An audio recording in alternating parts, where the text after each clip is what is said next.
Cuando fueron gobierno se despreocuparon del tema vacunas. Hablaron del querido rey de España, de la angustia. Y ahora, mira, están ahí de haber salido a favor de la impostura política que ha tenido el gobierno de Chile por una necesidad política de Piñera que intenta imponer un conflicto donde no lo hay. La verdad que vergüenza ajena, una vez más, el comunicado del PRO respecto a este conflicto que no existe y que por una necesidad política de Piñera está tratando de meternos. 30 de agosto de 2021, comunicado de la Secretaría de Relaciones Internacionales del PRO. Desde la Secretaría de Relaciones Internacionales proponemos que ambas cancillerías en los ámbitos existentes de cooperación e integración bilateral y regional se reúnan e inicien un diálogo que permita zanjar las diferencias hoy existentes. A ver, ¿qué diferencias? ¿Qué diferencia? Está todo saldado por la resolución que hizo el Vaticano en el año 1984. Ha sido el presidente Piñera o el gobierno que por un decreto pueden ser tan ignorantes o lo hacen a propósito. ¿Puede tener tanto grado de cipallismo un partido? Yo ayer se los dije, ¿se acuerdan? Ayer se los dije. Lo único que le falta a esta oposición es salir a favor de Chile. Están ahí, al borde. Esto es una decisión de un decreto de Piñera que está en su peor momento político. Y como hacen, tal vez emulando a Estados Unidos, que cuando está mal inventan una guerra o van a conquistar países, Piñera nos quiere meter en un conflicto inexistente. Y a esto se suma el PRO, lamentablemente. Repudiable. Pero fíjense el grado de cipallismo que tienen cuando niegan la soberanía de la República Argentina sobre las Malvinas, cuando niegan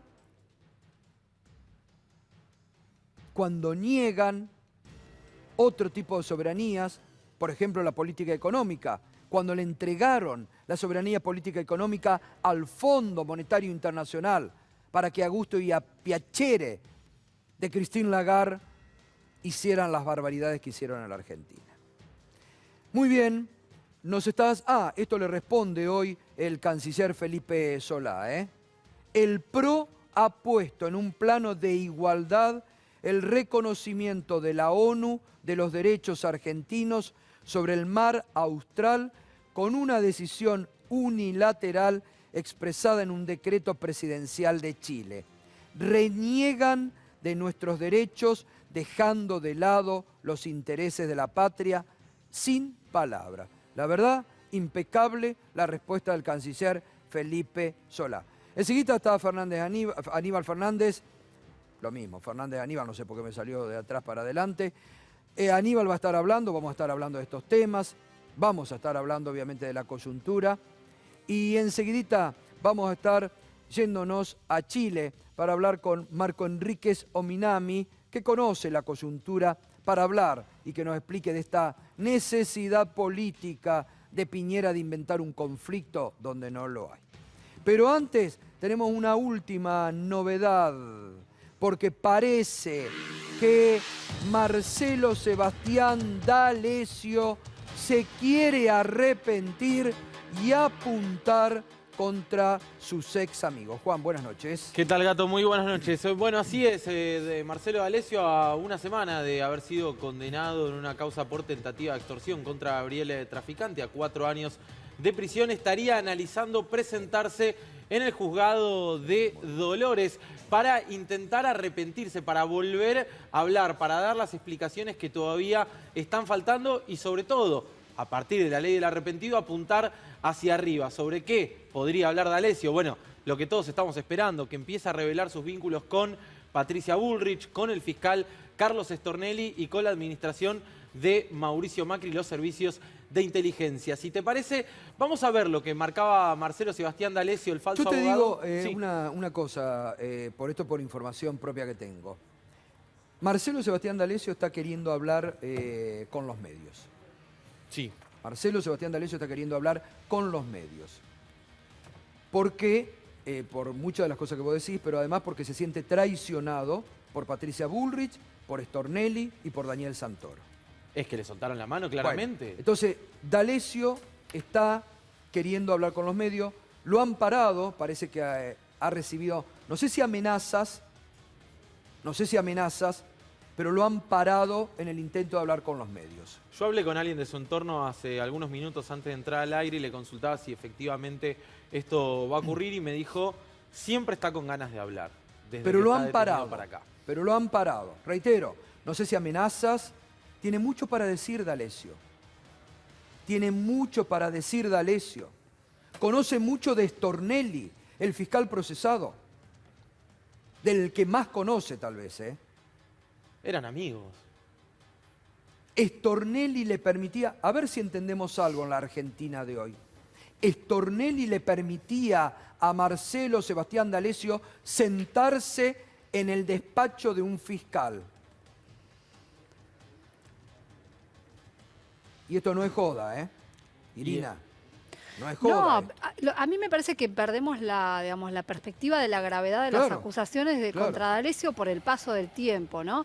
También a mí me parece que no deja de ser llamativo la cantidad de tiempo que D'Alessio esperó para decir quiero decir algo, porque hace más de 2 años que está preso D'Alessio, ¿no? De manera que uno empieza... Sí. Bueno, pero ¿te acordás cuando estaba en Dolores que quiso hablar y después no... Quiso arrepentirse, se quiso arrepentir, el fiscal aceptó y el juez fiscal no. Y el juez no sé por qué ¿Pero motivo, por qué? Ramos Porque no daba información, porque el tema es que vos para ser un arrepentido tenés que dar información que no se haya revelado en la causa hasta el momento, tenés que dar datos nuevos. Si no das datos nuevos, no te convertís, no te aceptan como arrepentido. Esa es la clave de la cuestión. Y lo que pasaba con D'Alessio hasta ese momento era eso. Evidentemente porque creía que todavía tenía alguna clase de cobertura o alguna cuestión, pero el tiempo fue pasando. No bueno, ahora está condenado y ve que se le viene otra condena posible. Me parece que por eso también hoy D'Alessio quiere arrepentirse y quiere hablar. Pero además porque la condena posible, vos fíjate, lo condenaron a 4 años de prisión, que es una pena alta, ¿no? La condena posible en una causa donde lo investigan por más de 70 hechos gravísimos de espionaje, de extorsiones y de todo tipo de maniobras de armado de causa. ¿Cuánto puede ser si le dieron 4 años por solamente un hecho que era una especie de ejemplo simbólico de todo lo demás que hizo, que era además el sostén de toda una organización, como la llamó el juez Alejo Ramos Padilla, paraestatal, nada menos, ¿no? Exacto, con vínculos reales con por eso digo, tiene mucho Estado. para decir D'Alessio. Tiene mucho para decir y para contar D'Alessio. Vos hablabas de un D'Alessio dolido, claramente lo está y claramente siente que le soltaron la mano, particularmente el fiscal Stornelli. Solo para recordar, nosotros nos cansamos de mostrar pruebas con Irina, con vos Gato en 2019, de cómo Stornelli le pedía a D'Alessio que siguiera, por ejemplo, al ex marido de su actual pareja, que le pusiera droga en una valija, sin ir más lejos. Bueno, fíjate lo que va a hacer Stornelli ahora, que ofrece que su actual esposa y su suegra vayan a declarar a Dolores por esto que vos estás marcando. Bueno, es el mismo Stornelli que automáticamente, después que surgieran las fotos, los chats, el famoso viste que el peladito te cumple y demás, dijo no, es un psiquiátrico y demás. Vamos a escuchar, porque lo dijimos, ¿no? El día de la condena, cuando D'Alessio habla y manda un mensaje de lo que ahora trasciende que se quiere arrepentir. A ver, escuchamos. También realmente tengo que decir que más me dolió la canallada de quienes salieron corriendo en estado de pánico a usar los medios para cubrirse diciendo que era un loquito, un fabulador, y hasta llegaron a sostener que dialogaba sobre narcotráfico o la homologación de tal o cual protocolo o calibre de proyectiles sónicos con un nietito. Si es que existe esa trillada grieta, pues evidentemente me dejaron bien en el medio. Además de ser un papá presente, sí es cierto soy una persona hiperactiva. No solo desarrollé emprendimientos que siguen aún en pie y que le ha dado trabajo solo en Canning a más de 150 familias, sino hace mucho que estudio profundamente la matriz del narcotráfico y el terrorismo. Sí capacité en forma gratuita a ministros, diputados, diputadas, ministras, senadores, funcionarios de alto rango de la AFI, periodistas, entre otros. También es cierto que creé el índice Big Mac de la cocaína, índice que actualmente lo usa el área de drogas y crimen de las Naciones Unidas. Bueno, era duro en el mensaje. Algunos canallas que salieron corriendo y me dejaron solo.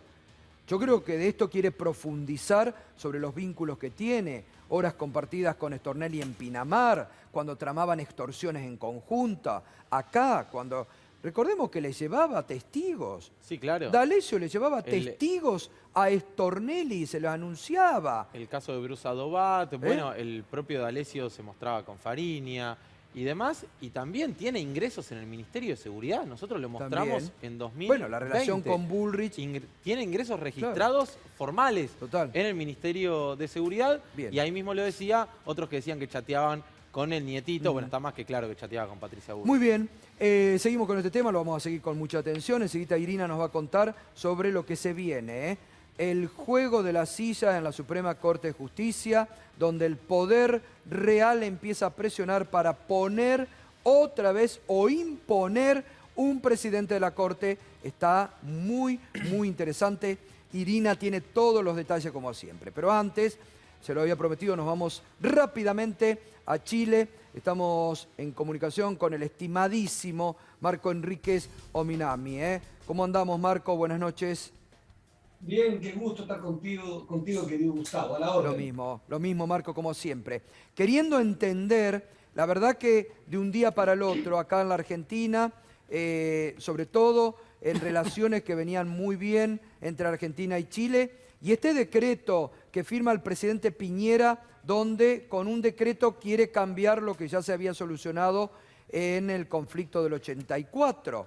¿Qué explicación le podés dar desde un análisis un poco más racional, desde lo que vos viví y conocés en Chile, Marco?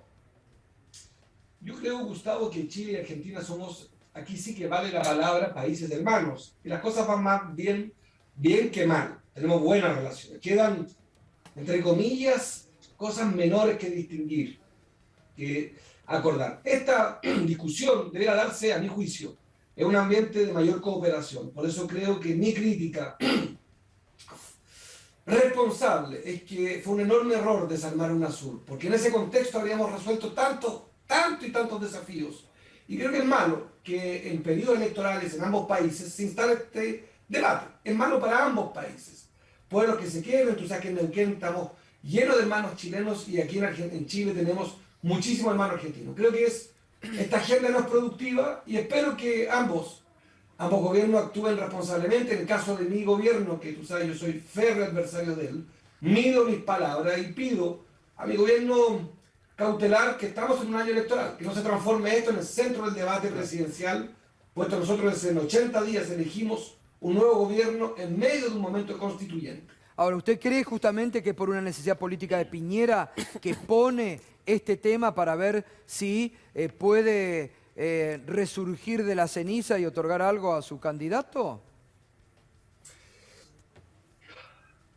Voy a separar la respuesta en dos cosas. Uno, hoy es parte de nuestra dificultad en la oposición, no hemos logrado unirnos y va encabezando el proceso electoral, según encuestas que se han equivocado una y mil veces, un candidato que es de él. Aunque parezca increíble, lo hablamos tantas veces en tu gran programa, sí. Gustavo, vueltas de la vida, 2 años después de las mayores protestas de la historia, estamos en un momento más bien de derecha. Hoy, yo creo que los vamos a derrotar en segunda vuelta, pero en primera vuelta creo que ellos están con una verdadera opción. Por tanto, este es un momento más bien de reposicionamiento de la derecha en Chile, como ocurrió en Ecuador, como ocurrió en algunos pocos países. En segundo lugar, respecto de tu pregunta, respecto a este desafío diplomático, respecto de nuestras relaciones territoriales, yo hago un llamado humilde a través de esto a todos a los que les interesa este debate, a que seamos rigurosos y fríos aquí. Fríos porque este es un debate que es muy delicado, ustedes también tienen elecciones. Seamos cautos. Y yo creo que el llamado que han hecho algunos y algunas yo lo comparto, que esto se resuelva con un tercero, un árbitro, en alguna otra dimensión que no sea solamente entre decretos y contradecretos. ¿Pedro? Sí, Marco, buenas noches, te saluda Pedro Brigger. Lo que a mí me llama la atención en muchos medios de comunicación chilenos, que estoy viendo un discurso nacionalista muy antiargentino. más allá del reclamo, si es justo o no